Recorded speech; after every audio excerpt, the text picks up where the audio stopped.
Type 2 diabetes. The epidemiology of type 2 diabetes. 34 million Americans have diabetes. The prevalence is 1 per 10. 90 to 95% have type 2 diabetes. The distribution most often develops in people over age 45, but more and more in children, teens, and young adults are also developing it. The mortality rate is 42.7 over 1,000. Some basic information about type 2 diabetes. The pathophysiology is mellitus is characterized by peripheral insulin resistance, impaired regulation of hepatic glucose production, and declining B cell function, eventually leading to B cell failure. Some signs and symptoms are increased thirst, frequent urination, increased hunger, unintended weight loss, fatigue, blurred vision, slowed healing sores, frequent infections, numbness or tingling in the hands or feet, areas of darkened skin, that's around the armpits and the neck. Some risk factors are old age, excess weight, family history, certain ethnicities, physical inactivity, and poor diet. Some complications are heart disease, stroke, hypertension, blindness and eye problems, kidney disease, nervous system complications, amputations, foot problems, dental disease, pregnancy complications, mental health problems, and skin issues. Research suggests that 1 out of 3 adults has prediabetes. Of this group, 9 of 10 don't know they have it. 29.1 million people in the United States have diabetes, but 8.1 million may be undiagnosed and unaware of their condition. About 1.4 million new cases of diabetes are diagnosed in the United States every year. More than 1 in every 10 adults who are 20 years or older has diabetes. For seniors that are 65 and older, figure rises to more than 1 in 4. The cases of diagnosed diabetes cost the United States almost $245 billion in 2012. This cost is expected to rise with increased diagnosis.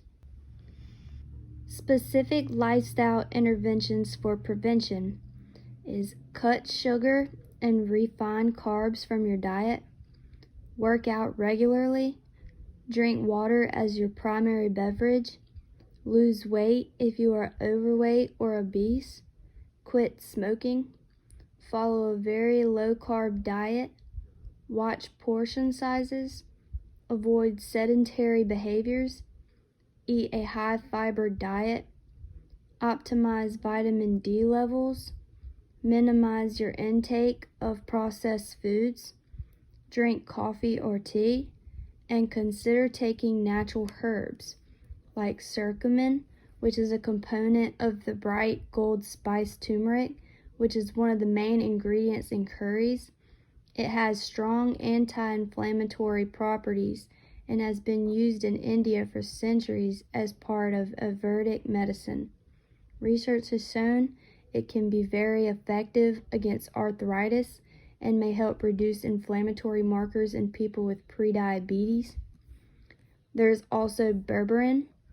This is found in several herbs and has been used in traditional Chinese medicine for thousands of years. Studies have shown that it fights inflammation and lowers cholesterol and other heart disease makers. In addition, several studies in people with type 2 diabetes have found that berberine has strong blood sugar lowering properties. Specific lifestyle interventions for treatment. Get plenty of vegetables, fruits, and whole grains. Choose non-fat, dairy, and lean meats. Limit foods that are high in sugar and fat. Remember that carbohydrates turn into sugar, so watch your carb intake. Some lifestyle changes to control your diabetes are eating healthy, which is crucial when you have diabetes because what you eat affects your blood sugar. Focusing on eating only as much as your body needs. Get plenty of vegetables, fruits, and whole grains. Choose non-fat, dairy, and lean meats. Limit foods that are high in sugar and fat. Remember that carbohydrates turn into sugar, so watch your carb intake. Try to keep it about the same from meal to meal. This is important even if you take insulin or drugs to control your blood sugars. Exercise. If you're not active right now, it's time to start. You don't have to choose a gym to exercise. All you have to do is try to exercise for 30 minutes a day. That'll help you sweat and breathe better. An active lifestyle that helps control your diabetes is by bringing down your blood sugar and getting on the go. It also lowers your chances of getting heart disease. Also, you should get checkups. You should see your doctor at least twice a year. Diabetes raises your odds of heart disease insignificantly.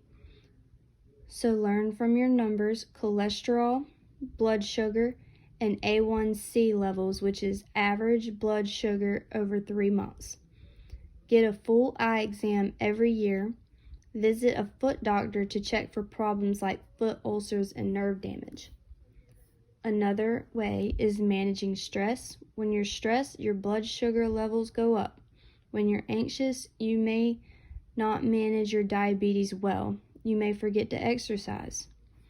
Find ways to relieve your stress through deep breathing, yoga, or hobbies that relax you. Stop smoking. Diabetes makes you more likely to have health problems like heart disease, so you should always stop and don't chance it. Smoking can also make it harder to exercise. You should watch your alcohol intake as well. Barriers of type 2 diabetes. There are clinical limitations.